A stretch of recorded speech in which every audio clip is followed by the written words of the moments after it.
Guitar tips, guitar tips, just the tips, just for you. Guitar tips pro. That was a little more pro. Hey, my name is Adam Levy. Welcome to Guitar Tips Pro. This is my new weekly video blog series via Patreon. And if you are watching this video, that means that you are a supporter, a patron. And I really do appreciate that. Thank you. Each week on Guitar Tips Pro, I will look into some mysterious, shady corner of the guitar and see if I can shine a little bit of light. I'll do the best that I can. And I thought I would start out this week, episode 1, by looking at something that seemed to be of interest to you guys and gals. In my original Guitar Tips series on YouTube, which is walking jazz, sort of jazz style walking bass lines with chords, this kind of thing.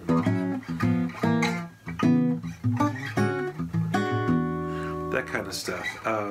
Sounds cool, it's fun to play, and it's a good skill to have, especially if you play in a duo situation.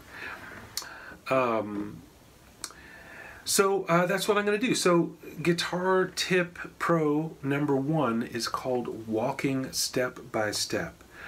And what I'm going to do is I'm going to show you the process that I use to put together an etude. And we'll get to the etude at the very end. At the very end, it's a 12-bar blues in A flat with a walking bass and some melody and chords on top. But it may surprise you that I didn't start the etude from a bass line. I started it with a melody. I wanted to write a simple kind of 12-bar blues riff melody, like Kansas City style maybe, not going all over the place, but something that sits in one register. And having it sit in one register is going to help us when we start to put chords and bass underneath it. If the melody is too far, you know, if it wanders around too much, it just makes it all that much harder to put stuff under it and around it. So I put it in really just between the lowest note is going to be E flat and the highest note is going to be B flat, and we're in the key of A flat, so everything kind of centers around here. So here's the melody. 1, 2, 3, 4.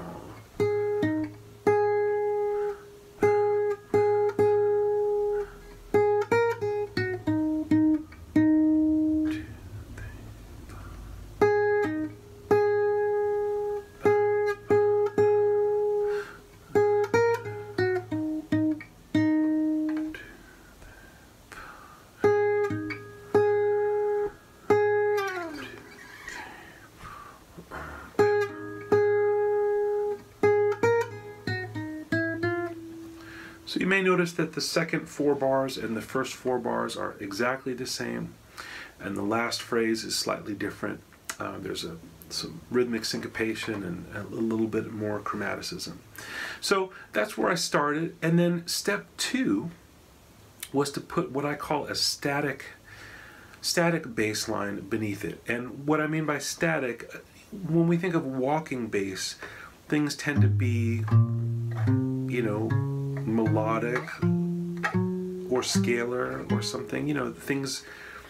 Walking bass gets us from point A to point B. Static bass just stays on the root of each chord and doesn't move around, doesn't change until whenever there's a new chord. So the first 4 bars, just static bass in this blues will just be bar of A flat 7, bar of D flat 7, bar of A flat 7, etc.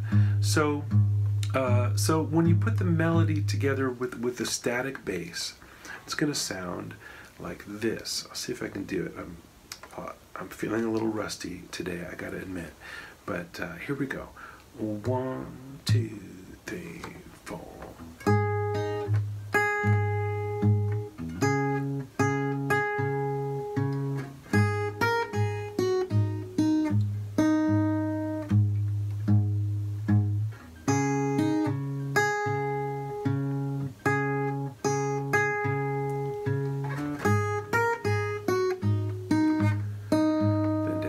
7.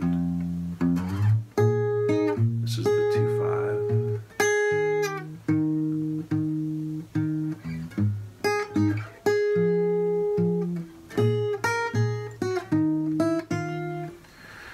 So that is not easy, and I would work on that for a good long while before you go on to the next layer, the next step. There's 4 steps before we get, for the 4 steps including the final etude. So step 1, melody, simple melody, repetitive, in a small register. Step 2, add static bass. Just play quarter note bass and only change when the chords change. Don't connect the chords with, walking. Then step 3 is walk the bass line. This is even harder, and I will attempt to do this. Let's see how we go. 1, 2, 3, 4.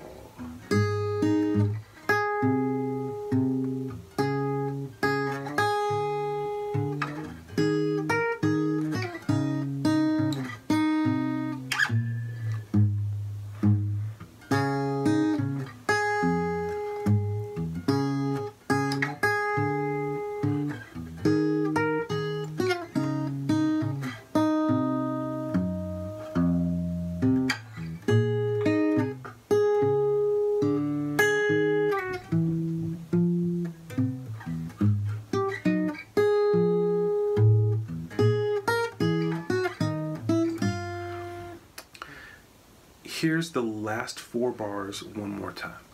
1, 2, 3, 4.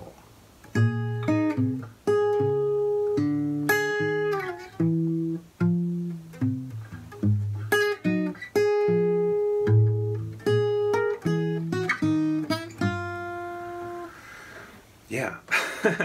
So how did I construct the walking bass line?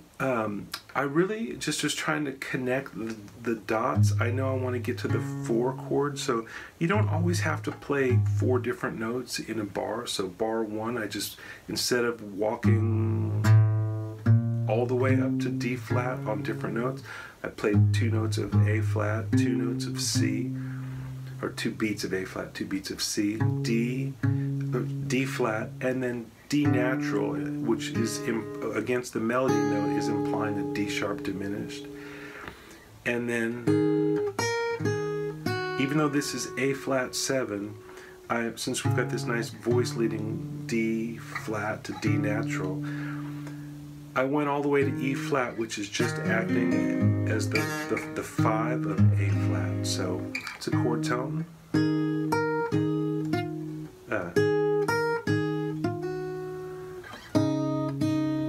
This is a funny kind of, it's an E flat chord. I'm thinking of this as A flat, E flat, A flat. So we're in bars 3 and 4. So the changes are a bar of A flat 7, D flat 7, D diminished 7, A flat with E flat in the bass, E flat 7, A flat 7, and then bar 5, D flat,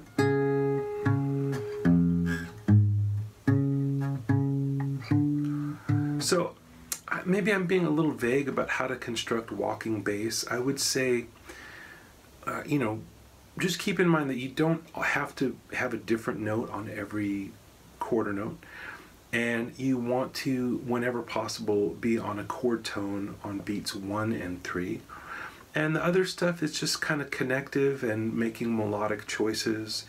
And listen to bass players. Listen to, Ray Brown or any great classic jazz bassist and see what they do and try and get that into your vocabulary. Maybe transcribe some bass lines note for note. So I'm going to play this one more time. This is the melody and the walking bass.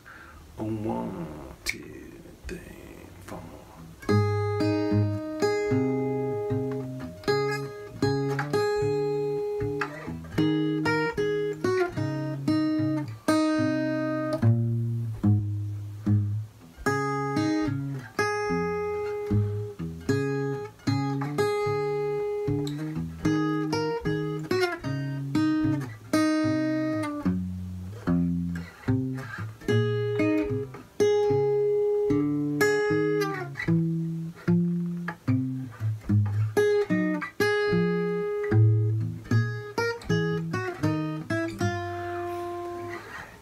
did you notice that I'm using a couple of open strings in there?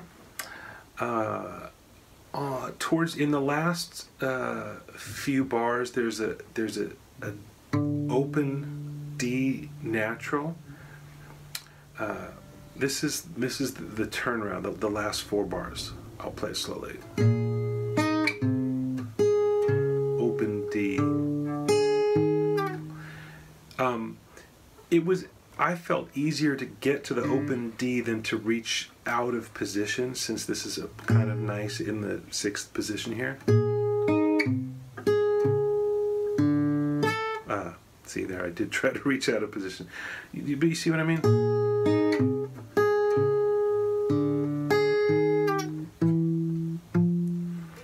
If you want to play the D somewhere else, you certainly can. But I was trying to illustrate that open strings like D and A, you may not expect to use them in a key like A flat, but they're usable for sure as connecting chromatic tones. And then in the last 2 bars where the 1 6 2 5 turnaround is, it goes like this.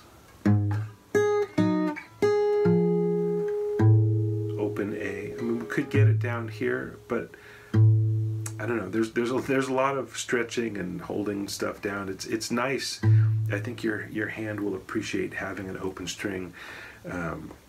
Just be careful that the timbre and the weight feel similar between an open string and a fretted note. So this is that passage one more time. This last 2 bars of melody with walking bass.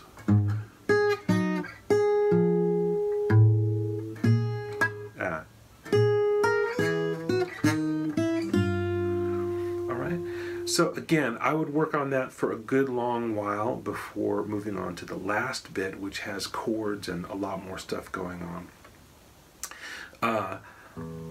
I'll just try and play this. I'm going to do it nice and slow. I'll do it in 4-bar chunks. 1, 2, 3, 4.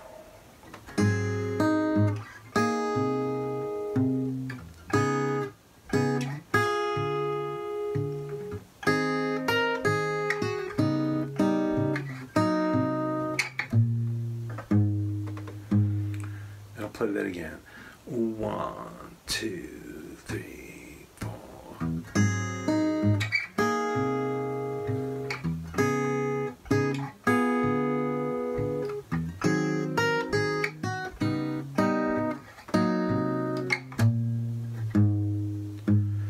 You may also notice that I'm tending to use a little bit of palm muting on the bass notes. You don't always have to do that. It depends on the sound you like. It depends on your guitar and your hands.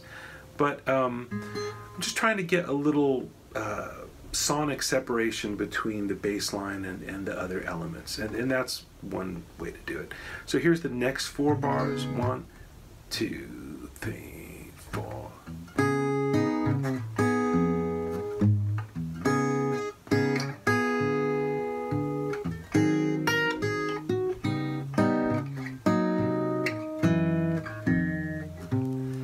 Time.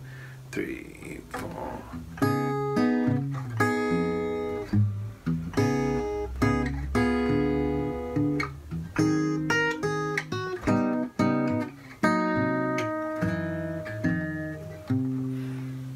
And you may notice that in the first 4 bars, I use this shape, and I think of it as E flat 7. This is bar 3, beat 3. I'm thinking of that as A flat, E flat, A flat. And 4 bars later, in bar 1, 2, 3, 4, 5, 6, bar 7, I'm thinking A flat, D flat, C minor 7, flat 5, G flat 7, F 7. So this same shape has a different function, at least in the way that I'm thinking about it. But physically, it's the same grip. So here's the first 8 bars. 2, 3, 4.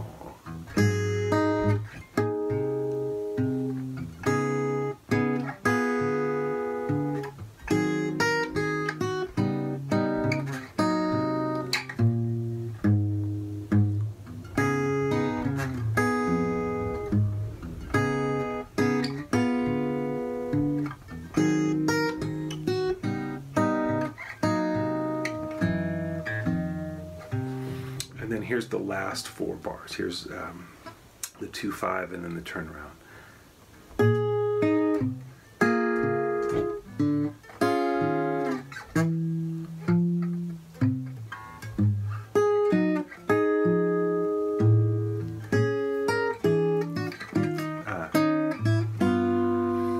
I'll do that again. 1, 2, 3, 4.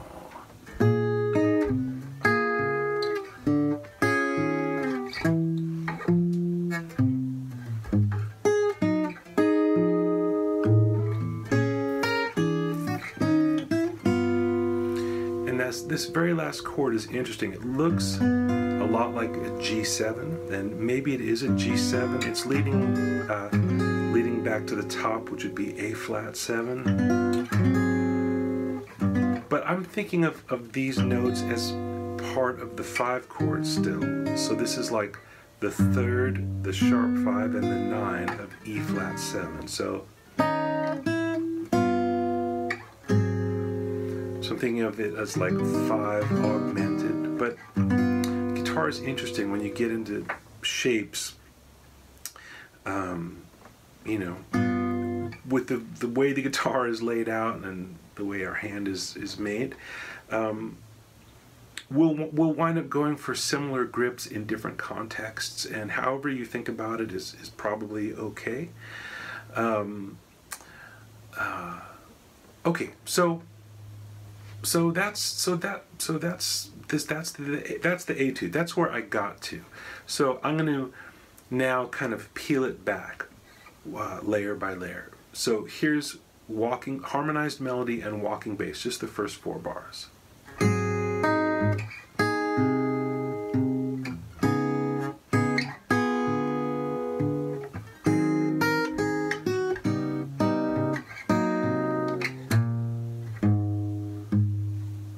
And here it is without the harmonized melody, just the pure melody and the walking bass. Same bass line, same melody, nothing in between.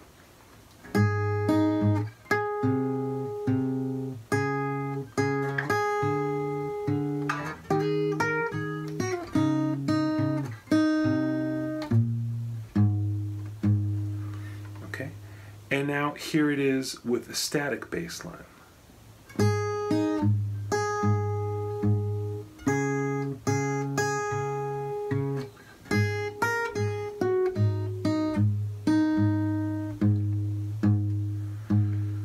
So, and then just the melody. 3, 4.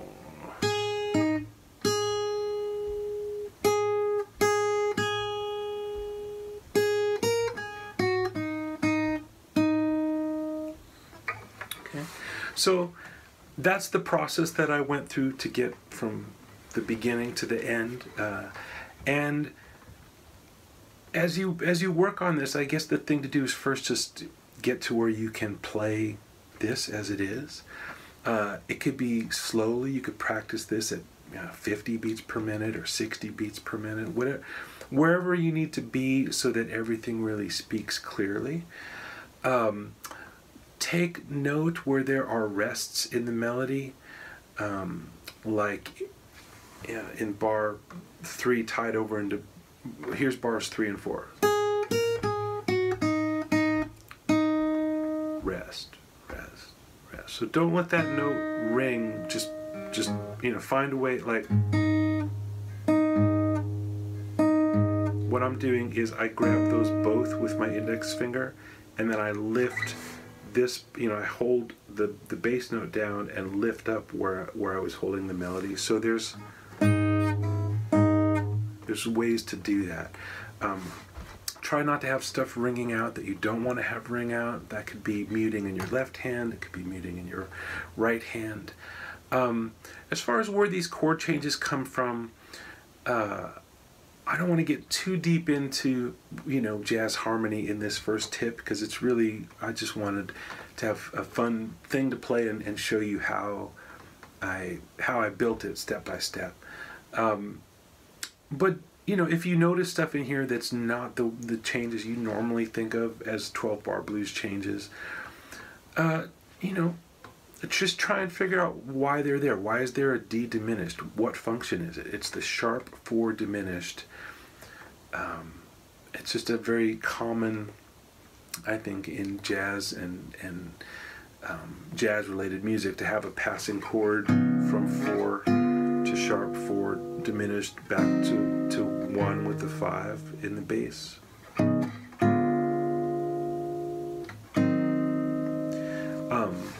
I'll maybe do other tips on what diminished chords are about, or you can see my diminished tip from my original guitar tip series. Here, suffice to say, it's idiomatic, and I heard it, and I liked it, and I went with it.